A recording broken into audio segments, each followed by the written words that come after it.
Kevin. Welcome back. For many people, engagement with the Shackleton story can be life-changing, and none more so for our next speaker, Seb Coulthard. Now, Seb can't be with us this afternoon, but because he's somewhere on the North Atlantic or the South Atlantic for all we know. So he kindly pre-recorded a lecture for us last week.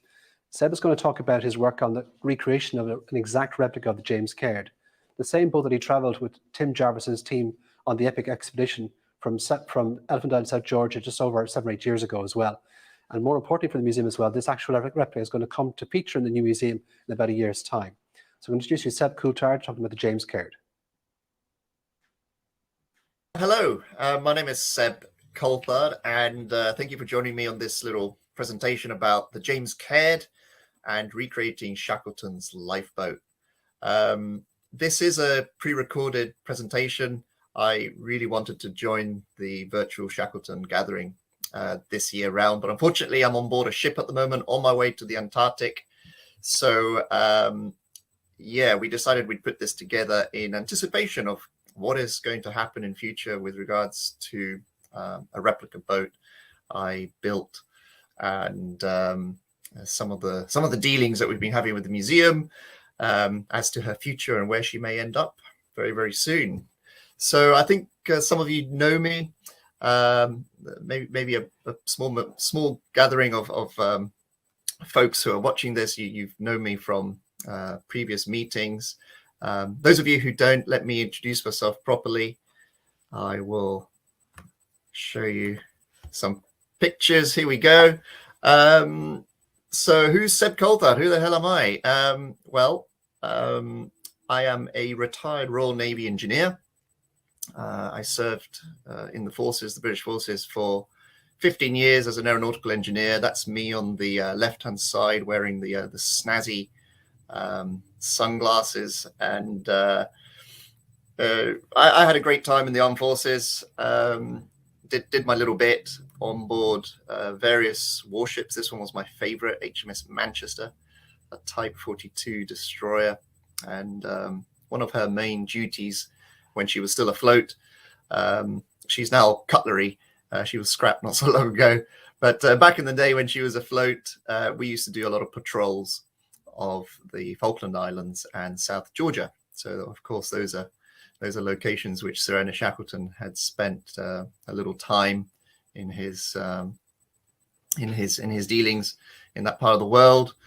And we had the luxury of a helicopter. We used to fly around looking out for dodgy fishing vessels. Quite mundane, to be honest. A lot of what we used to do was quite dry, forgive the pun. But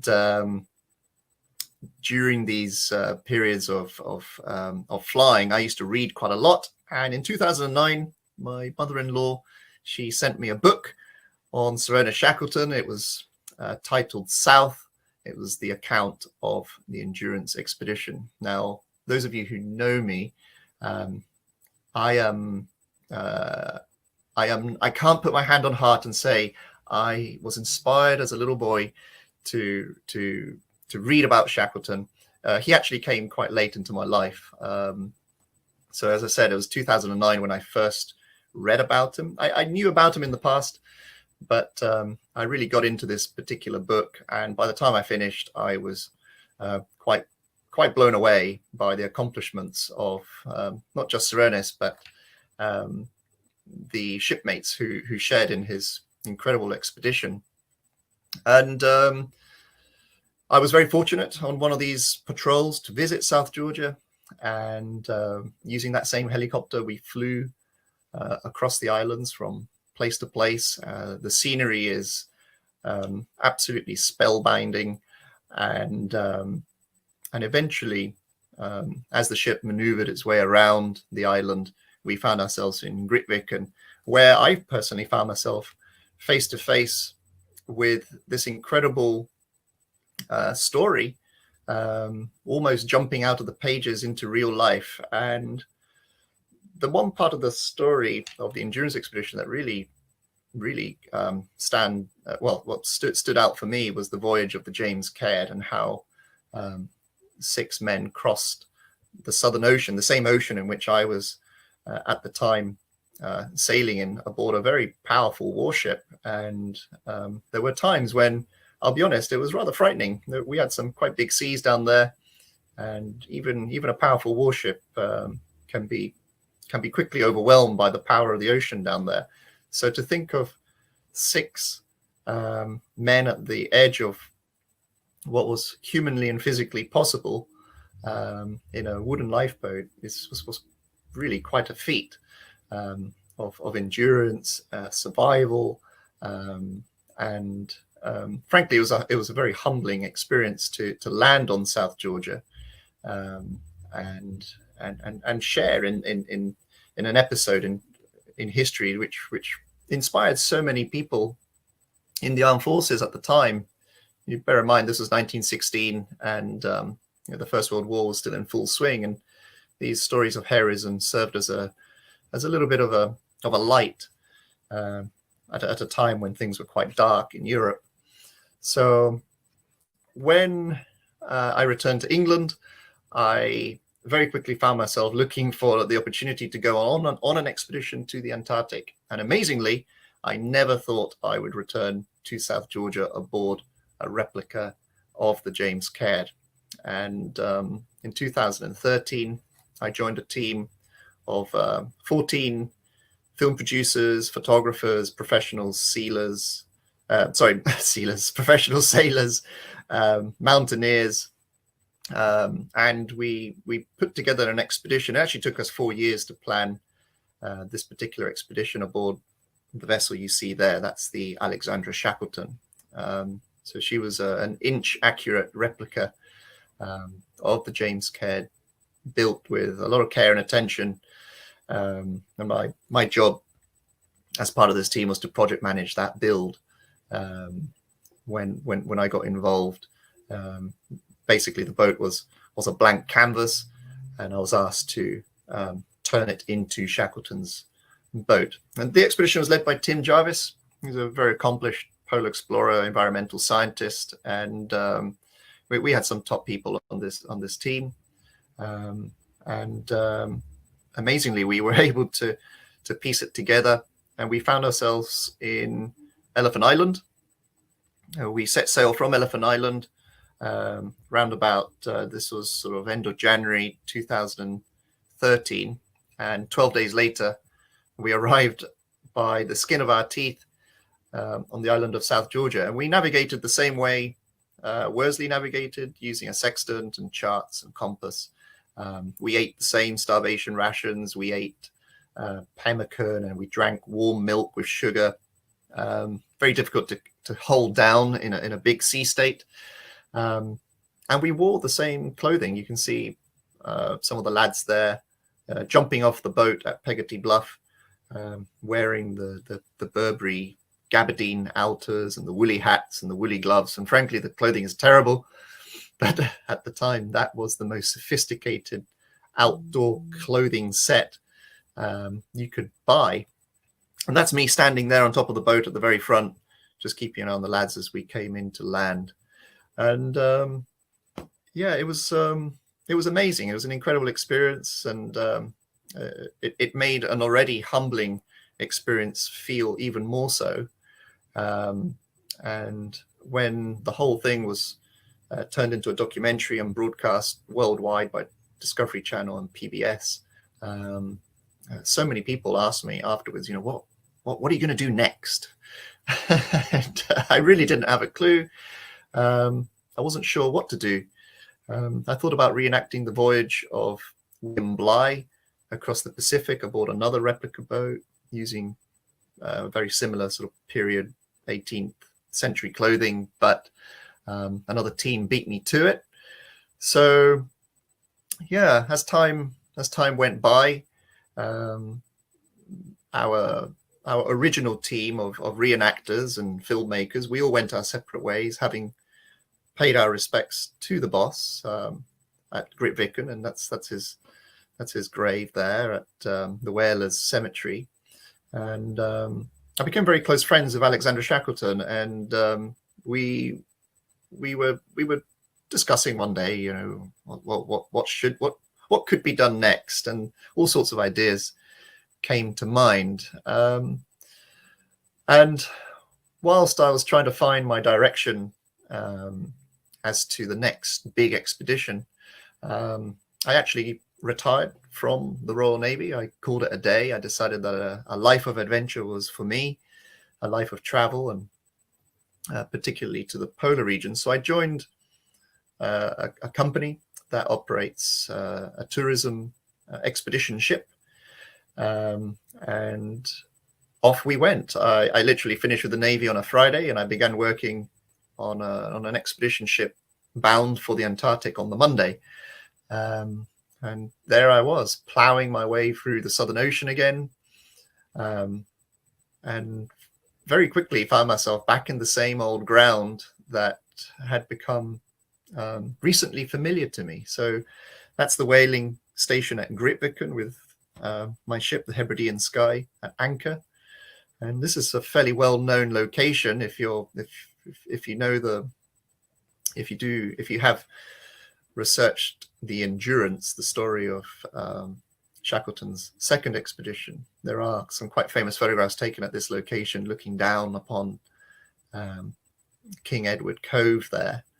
And I really I went to places like this in order to sort of find a direction. What is it that I'm going to do next,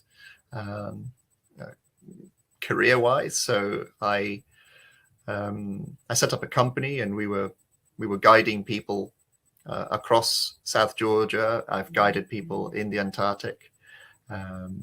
Some ventures were successful, others weren't quite so successful, but nevertheless, they were all learning curves. And just having that opportunity to be in the peace and quiet of the Antarctic and surrounded by all that wild beauty of the penguins and the seals and the whales, eventually the direction began to come to me, and it came from discussion with work colleagues, from pondering, from contemplating what to do, and I became a professional model maker. So I was building these little models of the James Caird, and I did this sort of commercially just to see what sort of interest would come of it. And I very quickly found that I was supplying a team of Norwegians up in northern Norway there with an annual model of the James Caird. And this thing is presented as the Shackleton Award at Expedition Finse for expeditions that go to incredible places in the polar regions, powered simply by human endeavor and with very low carbon footprints.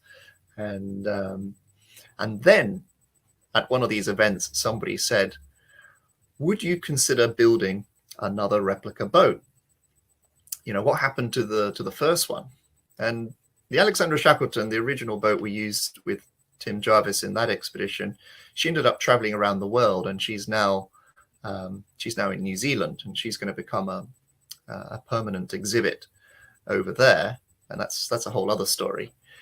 But this seed was planted in my mind that perhaps I should build another replica boat in order to keep her here in the British Isles, because the original James Caird, she is now permanently at home at Dulwich College, and she will no longer travel around the world on exhibits. So if you ever want to go and see her, it's by appointment, and it's certainly worth every bit of effort and time to go and see that incredible vessel. It's the largest it's the largest relic of the Endurance expedition, which you can go and physically have a look at.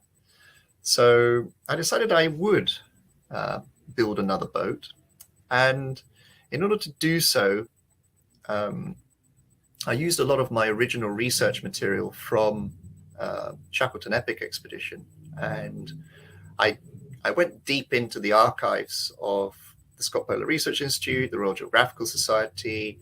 There was some material from Dulwich College, and of course the original boat still exists. But frankly, it was the photograph set taken by Frank Hurley, which really served to expand my research, especially when a lot of the photographs were scanned in very high resolution. And I have one here. This is this very famous close-up image of the James Caird being manhauled across the ice by Shackleton's men. And it's very, when you look at this photograph, it's clearly a boat on a sled, and you have four men pushing and pulling with ropes to get her moving across the ice. But what I'm looking at as an engineer, if I'm going to recreate a boat like this, I'm looking past those men and what's actually behind them. What are the features that stand out? And this is the only image where you can see clearly the rudder of the James Caird. This rudder was assembled by Lewis Rickinson, the engineer aboard the ship, and he did a fine job too. There's a whole story which goes with that famous rudder when she floated away when they arrived in South Georgia, and the rudder came floating back into the cove. And there are stories, of course, of the planking that was added to the James Caird, the top sides. There are also stories about how the boat was rowed, how the sails were set. And all these photographs really serve to add detail to a potential new replica boat. Now, the original boat I built, the Alexandra Shackleton, she was built as a dedicated expedition vessel, so she had some quite modern features inside for safety reasons. And I decided I would build something that was as accurate as the original, as close as we could possibly get it. So we had to create our own technical drawings, because there are no drawings for the James Caird. She was built from pattern books. So this was back in 1914. Lifeboat manufacturers simply built them to patterns which were developed by the individual companies. And sadly, those pattern books no longer exist. W.J. Leslie and Sons, the company who built the James Caird, I'm not entirely sure. I believe the business premises were destroyed during the Second World War, and a lot of the material a lot of the pattern books may have been lost with the building during the Blitz. So really the only technical drawings of the James Caird that exist are modern ones, which have been produced by various expeditions in the past, which have sought to recreate the voyage. But I really went into a whole other level of detail here and gave a very close sort of structural analysis of how this thing was pieced together, not just by the original manufacturer, but how she was retrofitted by Chippy McNeish, the famous carpenter who accompanied Shackleton aboard the Endurance. So we really had to reverse engineer what turns out to be quite a sophisticated vessel. If you look at the original James Caird, a lot of folks tend to say, well, gosh, she looks old and a bit rickety. Well, again, back in the day, this was a very sophisticated form of transport, very well developed. And in fact, she was so well developed that I still have a bit of maths to do with regard to some of the calculations, but I believe this is one of the first new lifeboats to be produced under the Safety of Life at Sea Convention regulations, which came into effect just a few months before the Endurance set sail from London. So it's no coincidence that Worsley ordered a new lifeboat for the Endurance. It may have been simply as a result that the regulations had changed and the ship needed extra capacity, and lifeboats had to be built to a new standard. And the James Caird certainly fits within those standards. And I still have a bit of maths and engineering to kind of look at even now, years later. I'm learning every day about her. But in 2014, I decided, okay, we're going to kickstart this thing. And this is normally how a boat starts. It's quite literally a pile of timber. Here you have a lovely piece of English oak. We've chalk writing on it at the boatyard that I commissioned to build the hull.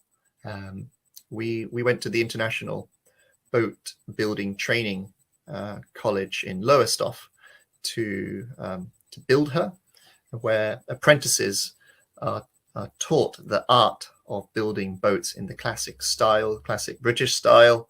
And this is what boat building originally looks like. So here we have the keel, the stem post, so that is the very front end of the boat on the left-hand side, and the stern post at the very back end. And the planking is beginning to take shape along formers, which give the shape, the profile of the boat. And all of this comes as a result of creating those original drawings. So you literally turn drawing into reality. It's quite a process. It takes about 18 months.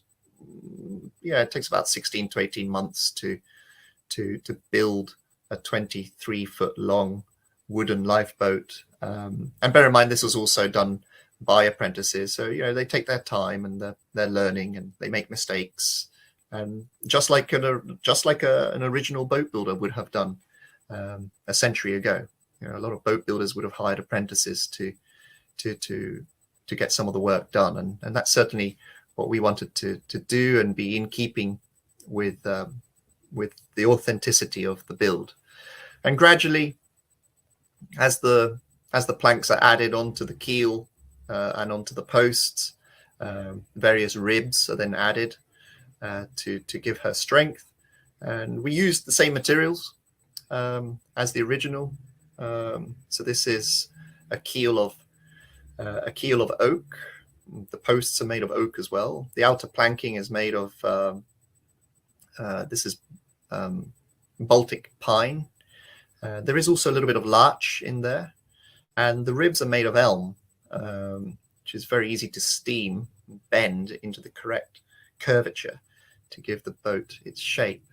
And you can see at the very front end, which is the left-hand side, there's a sort of angled piece of wood top end. That's a scarf joint. That is where the extra timber is going to be added by hand, just like Chippy McNeish did with the original boat. This was timber that was added much later during the expedition to give the boat extra height, so that you could put more equipment aboard. And as the boat was built, we used traditional tools. So these are authentic boat builders' tools from the period, so 1914, 1915. It's quite difficult to source period tools, but when you can, they are excellent. In fact, some of these tools are far better than modern tools, and it was quite a privilege, really, to sort of help these apprentices along and provide them with these materials and share in the whole experience with them.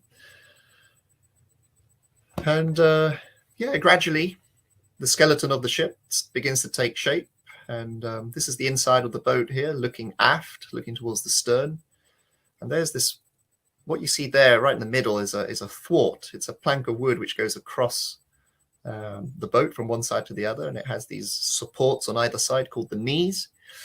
And this is a notorious piece of kit fitted in this boat, which Shackleton and Worsley and Tom Crean describe in their account, when they had to crawl underneath this thing as they went inside the boat.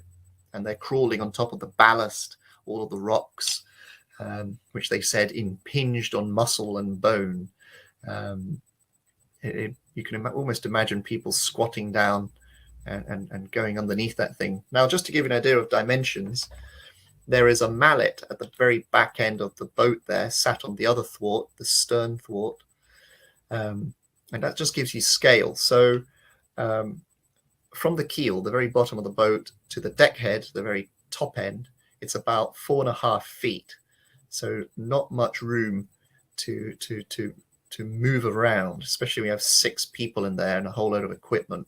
How on earth those boys did it back in the day, to me, to this day, it's still amazing. And to do so at the edge of human endurance is quite a thing. Once the hull of the new replica boat was finished, she was a bit of a blank canvas. She was delivered to my workshop up in the West Midlands near Worcester. Here she is arriving on a crane owned by my mate Pete Smith. He is the best person on the planet for moving James Cairds around the country. He is the only person in the country who's moved 2 boats of this type, and he came over to our house, parked it on the garden, and maneuvered this thing into the workshop. And then gradually we had to add all of the detail that makes the James Caird the boat that it is.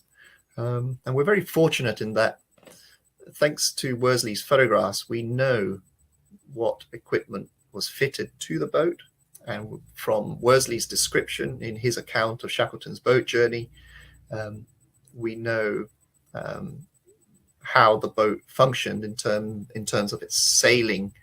So we were able to use a manufacturer based here in the United Kingdom, Davy & Co., who still manufacture boat fittings very similar to those used in 1914. And in fact, they used to be based in Cold Harbour Lane. So there's always the possibility that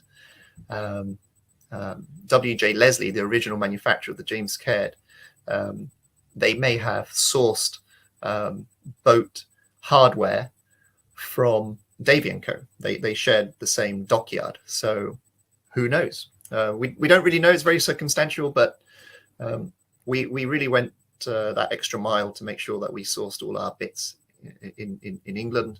And we believe that a lot of the patterns are faithful to the period. You can see here, these are bollards and pulleys and boat hooks, caulking irons, rowlocks, and there's even a pump there at the very top end of the picture, similar to the one Hurley made from a binnacle magnet tube. No James Caird would be complete without traditional caulking. This is my daughter Alexis on the right-hand side, and we had to caulk the boat using a concoction of flour, a bit of tallow, a little bit of wax, some oil paints. You can see there's some oil paints just to the left there next to my chin, and there are some bottles of that little red liquid. And that's actually food dye. It's red food dye, and it's meant to represent seal blood. Now, the gaps between the planks on the James Caird were sealed using caulking that was made by George Marston, the expedition artist. The boat was mishandled quite badly during its time on the ice. So Chippy McNeish asked George Marston to make up some sort of gloop that could be used to seal the gaps in the planks. So we knocked up something very similar. It smells absolutely horrendous. You can see there Alexis agrees. And then you basically go around the exterior of the boat, filling in all of the gaps where the nails and the roves and the various apertures which are left in the external part of the hull. And of course, it's all got different colors depending on which oil paint you use. So the James Caird wasn't just a white boat with a little bit of wood exposed here and there. She actually had a little bit of color, or so I believe. She would have been a little bit like a rainbow, I'd imagine. Or maybe not. Maybe they just put all the oil paint in one tube, in one pot, mixed it all up with some seal blood and some flour, and just smothered it all over the planks. We can't really tell, because obviously Hurley's photographs are black and white. But yeah, we tried some various different techniques, and this is more or less what it would have looked like in color, caulking the boat a la Shackleton style. And when she came together, and eventually we gave her a lick of paint, and we weathered her down and placed all the equipment on board, the final pieces were a few brass plaques, and we decided we'd honor the original manufacturer of the boat with a boat builder's plaque for a Class 1A lifeboat built to the Solar Standard, which had been recently introduced in February of 1914. And this was the end product. This is the J. Caird. Now, historically, we know the James Caird was named after Sir James Caird. He was a jute manufacturer based out of Dundee and major expedition sponsor to Shackleton. In fact, he gave the largest sum of money, about £24,000 back in the day. And Shackleton honoured him by naming the largest lifeboat on the expedition after him. But the name that was painted on the side of the boat wasn't James Caird in its full descriptor. It was abbreviated J, as in the letter J, and the surname Caird. And we did the same. We named the boat the Caird, both to honour Shackleton and Sir James. And here she is. And we took her up to Scotland and we launched her at Loch Harbour near Fort William. And we took her sailing around Loch Linney and near Kinloch Leven.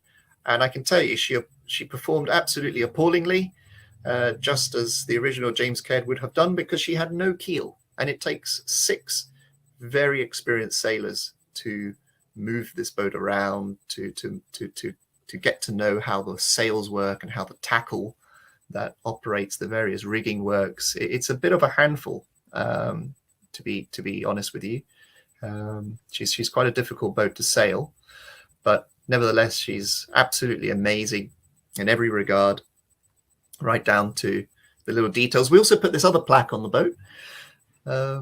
This one was dedicated to the memory of Henry Chippy McNeish, because of the incredible role he played really in saving the Imperial Transantarctic Expedition. And to be honest, I've been thinking of changing this plaque and not just honouring Chippy, but also the other lads, sailors, lower deck sailors who helped him in creating this boat. Because in essence, what he does is he takes what at the time was quite a sophisticated lifeboat, which was only designed for abandoning a ship and from moving from ship to shore a very short distance. And then he converts it into this incredible sailing boat that's able to cross an ocean. So it was quite a feat to do that with a handful of tools and very scant materials. So perhaps we'll change this plaque, but for now, it remains as you see there. He was quite an amazing man, and I think largely a very misunderstood character. If you read the story, you'll know exactly what I mean. I think there's a story to be told there, and I'd certainly like to do that in future. And we took the newly built Caird sailing around, as I say, around Scotland, and yeah, she performed reasonably well. It's quite tricky boat to sail. This is my friend Falcon Scott. He's a grandfather of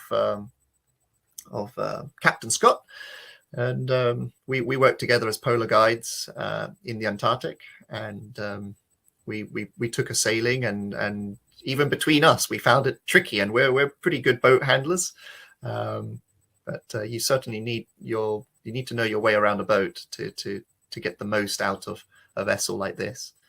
And the boat featured in a documentary for the Travel Channel, and here you see her being sloshed around on Loch Linney.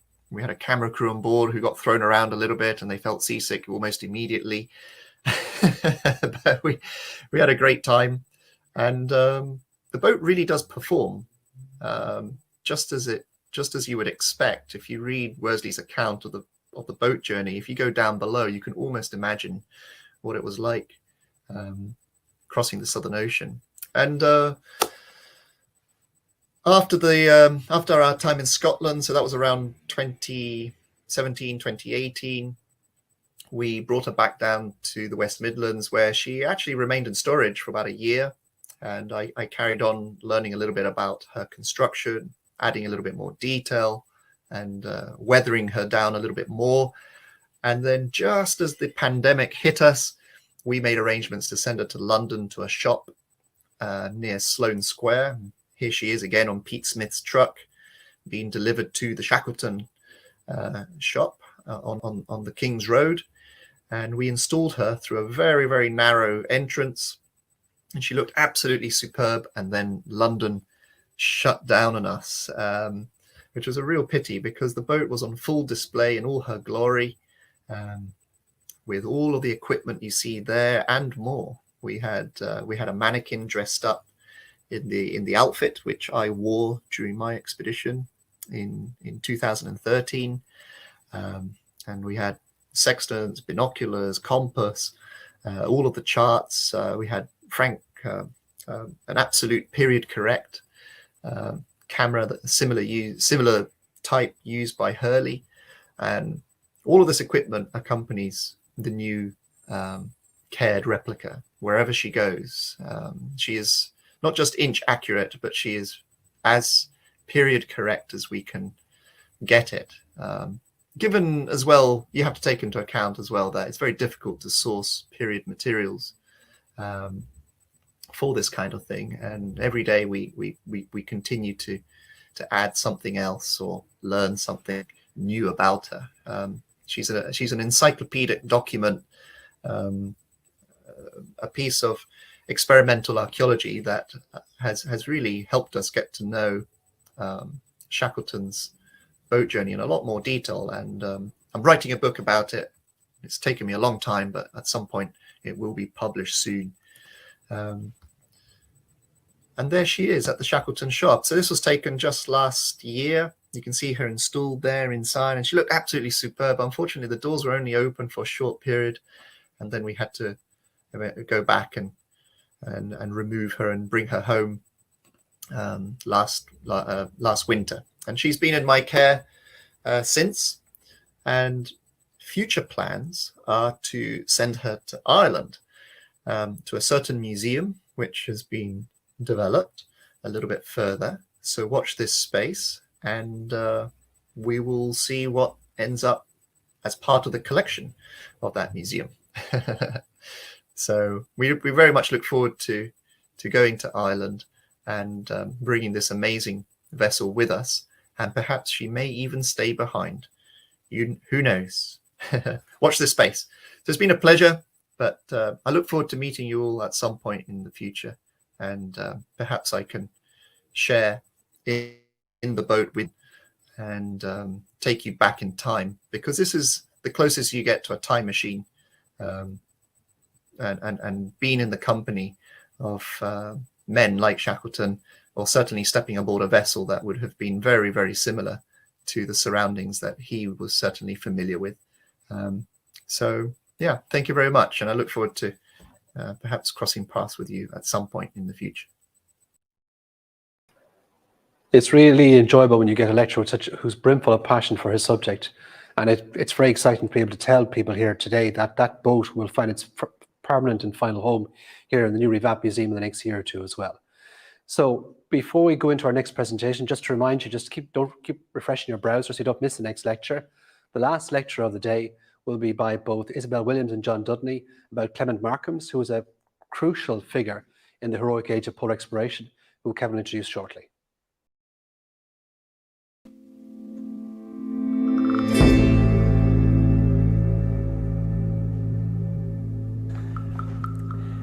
I've always wanted to talk about Crow's Nest. It's a lifetime ambition, and now I have the opportunity to do it, but not with any old crow's nest. This is the crow's nest from the Quest. It's a barrel in its nature. We have it here in Athy through the good offices of All Hallows by the Tower and Jane in the South Georgia Heritage Trust. The crow's nest was essential on a ship that was going to be operating in ice conditions. From it, a member of the crew could navigate and direct the ship through the ice leads that were opening in front of it. It was very important part of the whole navigation. This one had a gyro compass according to the plans for the Quest, but it also was heated. And I think that might go back to Ernest Shackleton's evidence in the Titanic inquiry in 1912, when he spoke about if you put somebody in the crow's nest in harsh conditions, their job is going to be very, very difficult to do. It also shows Shackleton's commitment to his crew and ensuring that they had the best conditions available to do their job.